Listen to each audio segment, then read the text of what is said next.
Good evening and welcome back to Twin State Sports. I'm Zach Simonar. Mississippi State's first meeting with Washington back on Saturday brought no good news, but if the Dogs were to advance into a super regional round, a Sunday night win was a must.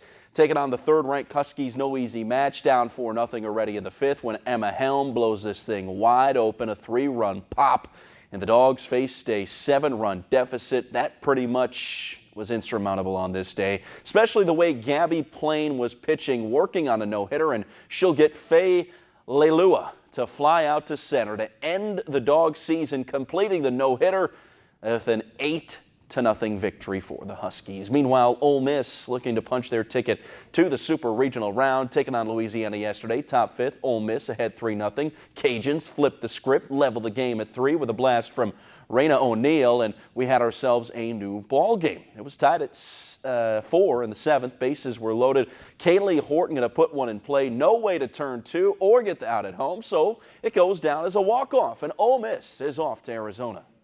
We knew today that we were going to win. Honestly, we all came to the field, and I think yesterday when we lost the first time, I got a little emotional, maybe got a little teary-eyed after that first loss before that second game of the day. And today, there was no tears, there was nothing, because I was so confident that our team had it. And honestly, I think the entire team knew that we were going to do this. Rebels and Wildcats meet in Tucson beginning Friday night, 6 o'clock on ESPNU. Mississippi State baseball's 8-game win streak came to a halt in the team's final game of the regular season, a 10-8 loss to South Carolina. MSU finishes the year with a 45-11 record. They're 20-10 in league play. That earns them the 4 seed and a first-round bye in the SEC tournament. MSU will play the winner of LSU South Carolina on Wednesday in the tournament's second round. Ole Miss snapped out of their 6-game funk on Saturday by fending off Tennessee for a 5-4 win. Ole Miss finishes just 16-14 in league play after a promising start. They head into this week's SEC tournament as a 7 seed and must beat Missouri to advance into the double elimination round, which would begin with a meeting with Arkansas. Tomorrow's game, though, begins at 1 o'clock on the SEC Network.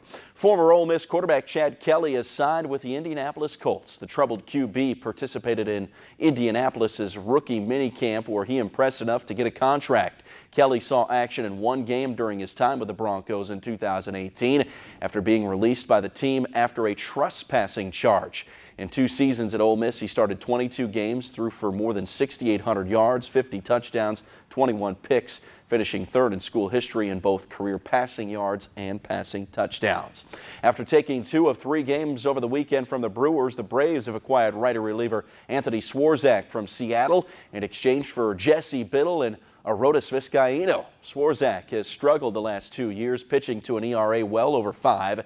As for what the Braves give up, Vizcaino opened the season as Atlanta's closer before having season-ending surgery on a shoulder. While Biddle has struggled with his command early this year, he was just designated for assignment.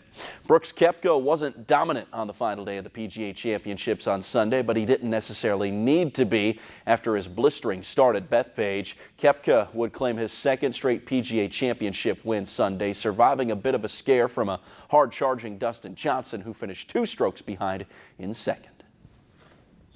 Definitely the most satisfying out of all of them for how stressful that round was, how stressful DJ made that. That was probably definitely, I know for a fact that was the most excited I've ever been in ever in my life right there on 18.